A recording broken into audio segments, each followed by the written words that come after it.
अस्सलाम वालेकुम दोस्तों, मेरा नाम है अयान और आप देख रहे हैं स्केप टू टीवी। दोस्तों, इस वीडियो में हम हज़ारों साल पीछे चलेंगे। कदीम मिस्र के दौर में, दुनिया की तारीख का एक अहम दौर, जहां हज़ारों साल पहले मिस्र में लोग ज़िंदगी कैसे गुजारते थे, ये लोग रहते कहाँ थे, खाते पीते क्या थे, और ये सब कुछ आप इस वीडियो में जानेंगे। दोस्तों, कदीम मिस्र में 3 सोशल क्लासेस होती थी। पहली कैटेगरी इंतहाई ताकतवर लोगों की होती थी, जिसमें बादशाह, उनका ख़ानदान, हुकूमत के नुमाइंदे, लैंडलॉर्ड्स और फौजी और हकीम यानी डॉक्टर्स होते थे, और ये सब लोग मिस्र में अमीर और ताकतवर लोगों में शुमार होते थे। दोस्तों, दूसरी कैटेगरी मिडिल क्लास लोगों की होती थी, जिसमें ज़्यादातर ताजिर, किसान और कारोबार करने वाले लोग होते थे।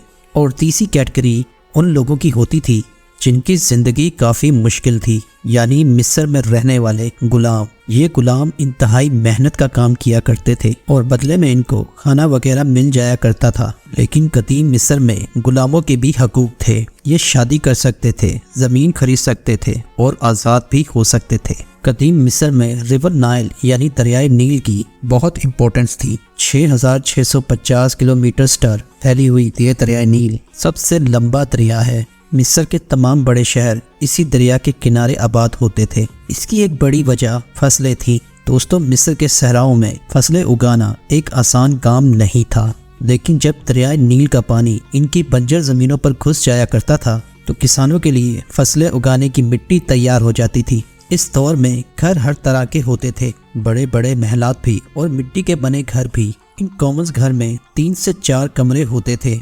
पहला कमरा मेहमानों को बिठाने के लिए होता था, दूसरा कमरा किचन और तीसरा कमरा अनाज को स्टोर करने के लिए बनाया जाता था, जबकि चौथा कमरा बेडरूम होता था। दोस्तों, इन घरों में सारे अफराद एक ही कमरे में ज़मीन पर ही सोते थे। इन लोगों के पास टॉयलेट भी होते थे। अमीर लोगों की टॉयलेट सीट्स लाइन स्टोन से बनी हुई होती थी। ये लोग वेस्ट को मिट्टी में डालकर या तो दरियाए नील में फेंक देते थे या घर से बाहर। दोस्तों, इन लोगों के पास एक साबुन भी होता था जो नेट्रोन नामी सनसन को ऑयल के साथ मिलाकर बनाया जाता था। बात खाने की जाए तो खाने में इन लोगों के पास काफ़ी वैरायटी थी। गोश्त, मछली, ब्रेड, फल वगैरह। बीफ इनके यहाँ सबसे महंगा गोश्त होता था और ब्रेड इनके खाने में सबसे ज़्यादा इस्तेमाल होती थी। ब्रेड बनाने के लिए ये लोग पानी और आटे को सख्त गर्मियों में बाहर रख दिया करते थे और फिर उस डो को तंदूर में पकाया करते थे। दोस्तों, इन लोगों के बच्चे भी अपने फारिग वक्त में खेला कूदा करते थे। ये लोग रेसलिंग करते थे, शिकार करना सीखते थे। इनके पास बोर्ड गेम्स भी होती थी। इनकी लड़कियों के पास भी उस दौर में डॉल्स होती थी जिनसे ये खेला करती थी।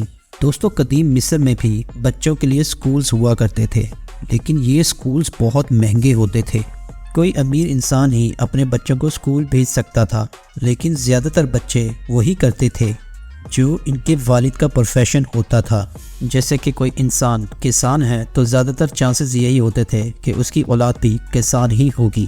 दोस्तों, कदीम मिस्र में औरतें जहां अपना घर संभालती थी, उसी दौरान वो अपने शौहर के साथ उनके काम में हाथ भी बटाया करती थीं। डिपेंड करता था कि इनके हालात कैसे हैं। अमीर औरतें अपने सारे काम गुलामों से करवाती थी। ये औरतें अक्सर अपनी सहेलियों के लिए आलीशान दावतें भी किया करती थी, जबकि एक आम औरत अपना घर ही संभालती थी। उस दौर में औरतें कपड़े वगैरह भी बुना करती थी, परफ्यूम्स भी बनाती थी और खेतों में भी काम करती थी। एक और इंटरेस्टिंग बात यह है कि ये लोग समझते थे कि बिल्लियाँ एक जादुई मखलूक है जो इनके लिए खुशकिस्मती लेकर आती हैं। इसलिए ये लोग बिल्लियों को ज़ेवरात पहनाया करते थे और इनके मरने के बाद बिल्लियों को बाकायदा मम्मी बना दिया करते थे। दोस्तों, मिस्र के हज़ारों साल दौर में एक दौर ये था जब करेंसी नहीं होती थी, लेकिन फिर भी हुकूमत लोगों से टैक्स लिया करती थी। ये टैक्स अनाज और जानवरों की सूरत में लिया जाता था। इस दौर के लोगों की एवरेज लाइफ इतनी ज़्यादा नहीं होती थी। अक्सर लोग 40 साल की उम्र से पहले ही मर जाते थे। इसकी एक बड़ी वजह बीमारियों का फैलना था और इनका इलाज ना होना था। लोग गन वगैरह अपने घरों के बाहर ही फेंक दिया करते थे। दरियाए नील में भी बहुत गंद जमा हो चुका था और लोग यहीं से पानी भी पिया करते थे। दरियाए नील में मगरमच्छ और हिप्पोज भी हुआ करते थे जो अक्सर लोगों को मार दिया करते थे। दोस्तों, ये कदीम मिस्र का एक ओवरऑल लाइफस्टाइल था। अगर आप किसी और दौर के हवाले से ऐसी ही वीडियो देखना चाहते हैं तो कमेंट्स में अपनी राय ज़रूर बताएं।